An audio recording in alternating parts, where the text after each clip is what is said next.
Hello students, आज हम लोग chapter number 11 force and pressure पढ़ने जा रहे हैं। इस चैप्टर में आप जानेंगे फोर्स क्या है, then what are the causes of force, what is the effect of force, और इसी के साथ आप जानेंगे magnitude of force. So let us begin with the term what is force. Force का मतलब है कि जब आप किसी वस्तु को या किसी ऑब्जेक्ट के ऊपर पुश करते हैं या उसको पुल करते हैं, एक तरह से आप उसके ऊपर फोर्स लगा रहे हैं। So force means either you are pushing it और you are pulling it towards you. So in a very simple term you can understand force as push और पुल। इसी के साथ आपने कई ऐसी एक्टिविटीज देखी होंगी जहां पर आप बॉल को किक मार रहे हैं, आप दरवाजे को बंद कर रहे हैं, आप दरवाजे को खोल रहे हैं। So in all the cases you are applying force on that object. Suppose you are kicking it. जब आप किक करते हो बॉल को, तब आपके पैर बॉल के ऊपर फोर्स लगा रहे होते हैं। इसी तरह से अगर आप कुएं से पानी को खींचते हैं, रस्सी को खींचते हैं, तो जब आप रस्सी को पुल करते हैं, so you are applying force on the rope in the form of pull. So children, you came to know that in all the activities or in all the examples, either pushing or pulling, in both the cases you are applying force. So क्या अब हम definition लिख सकते हैं force की? That force means push और पुल। चलिए बच्चों, आपको समझ में आया कि फोर्स क्या होता है। Let us understand how force comes into action. एक बच्चा अगर एक गाड़ी के पास खड़ा है, सिर्फ खड़ा है, तो क्या आप गाड़ी के मोशन में कोई चेंज देखेंगे? जो कार खड़ी थी, क्या आपने उसके मोशन में कोई परिवर्तन देखा? No, definitely not, because you are not touching the car. लेकिन अगर आप उसी कार को पुश करते हैं, यानी आप उस पर फोर्स लगाते हैं, तब हो सकता है वो कार आगे की ओर मूव कर जाए। So force comes into action when two objects are in contact with each other. I mean to say they interact with each other. Like my hands were touching the car. So जब मेरे हाथों ने car को push किया, then car started moving in the direction of force. It means that when force or when you are interacting with the surface of car, then the force is coming into the action.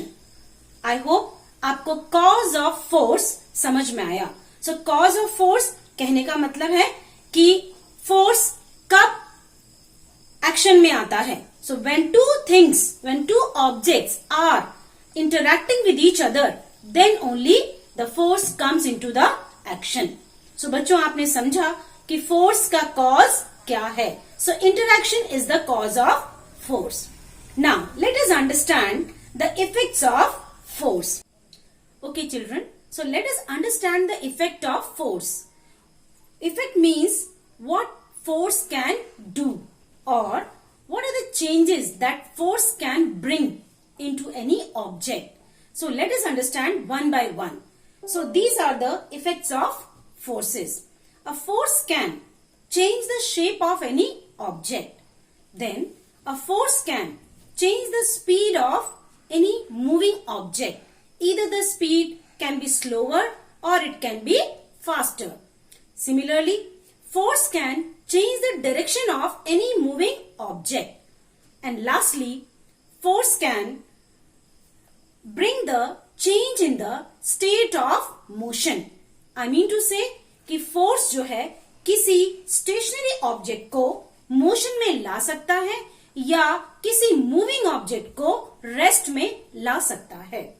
So let us understand one by one each one of them. We will start with the change in shape. So children, you must have seen that your mother is, when kneading the dough of flour for making chapatis, then what she is doing, वो क्या करती हैं? वो आटे को गूंथते समय क्या करती हैं? अपने हाथों से, अपने फिस्ट से फोर्स अप्लाई करती हैं, and as a result the shape of the dough changes. इसी तरह से जब हम रोटी को बेलते हैं तभी भी जो गोल आटे की लोई होती है उसका शेप चेंज हो जाता है.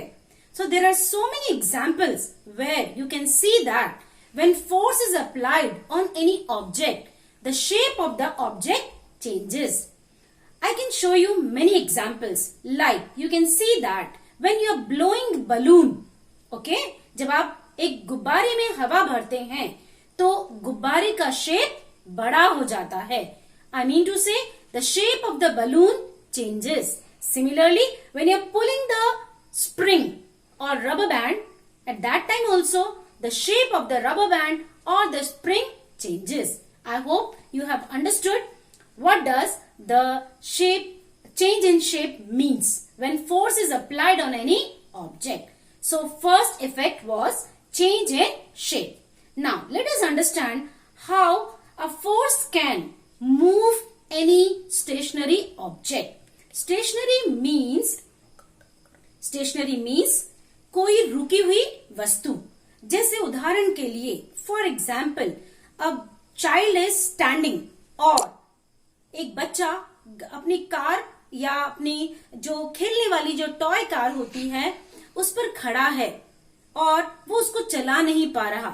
उसका छोटा भाई बहन आ करके उसको पुश करता है. सो वो खड़ा था अपनी टॉय कार में के साथ. अब उसके बड़े भाई बहन ने उसको पुश किया और उसकी कार आगे की ओर चलने लगी. So you can see here in this example a car starts moving. मतलब रेस्ट से स्टेशनरी यानी रुकी हुई थी वो, लेकिन अब बच्चे ने जब फोर्स लगाया, उसको पुश किया तो कार चलने लगी. सो this is the example to understand that a force can bring the change in the motion of any object. एक खड़ी हुई ऑब्जेक्ट को आपने मोशन में ला दिया. I hope you have understood it. Okay, now let's move to the another effect of force. So बच्चों, आप सभी क्रिकेट खेलते हैं.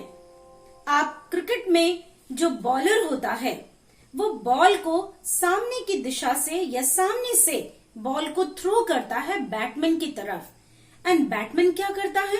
ही हिट्स द बॉल. सो अब एक मूविंग बॉल जो सामने से आ रही थी उसको उसने हिट किया, उसको उसने पुश किया. So his bat is applying force on the ball. जो बॉल मूव करती हुई आ रही थी फ्रंट डायरेक्शन से, अब उसका डायरेक्शन चेंज हो जाएगा. So here you can see in this example कि हम एक सामने से आती हुई गेंद को जो आ रही थी, which was already in motion, by applying force we have change the direction of the ball. So this is the example which shows that a force can change the direction of any moving object. Okay, now let us understand how force can increase or decrease the speed of any moving object. Okay, मान लीजिए एक बच्चा, आपका friend, cycle चला रहा है. He is moving. Okay, he is already in motion. उसके friend ने पीछे से जाके उसको पुश किया. So he pushed him. और ऐसा करने से बच्चा जो एक स्पीड से चल रहा था, साइकिल चला रहा था, उसकी स्पीड बढ़ जाएगी. सो आपने इस एग्जाम्पल में देखा कि मूविंग ऑब्जेक्ट की स्पीड को बढ़ाया गया. How? By just applying the force on the cycle. Similarly you can decrease the speed of the moving cycle. A friend was riding his bicycle, okay, and you want to stop him. आप उसको रोकना चाहते हैं. So what you are going to do? You will try to pull him towards you, and what will happen? The motion of the object you tries to do stop him. आप उसको रोकने की कोशिश करते हैं और वो धीरे धीरे उसकी स्पीड कम हो जाती है. In these two activities you have find that speed can be increased or speed can be decreased. I hope children you have understood all the 4 effects. Number 1, change in shape. Number 2, bringing the moving object into rest or changing its state of motion from rest to motion or from motion to rest. Then change in the direction, then change in the speed of any moving object. I hope बच्चों आपको समझ में आया होगा. So in this video you learned that what is force, what is the cause of force, and how force comes, that is how force comes into the action, and towards the end of the video we saw the effects of force. Keep watching my videos for more understanding. Thank you so much.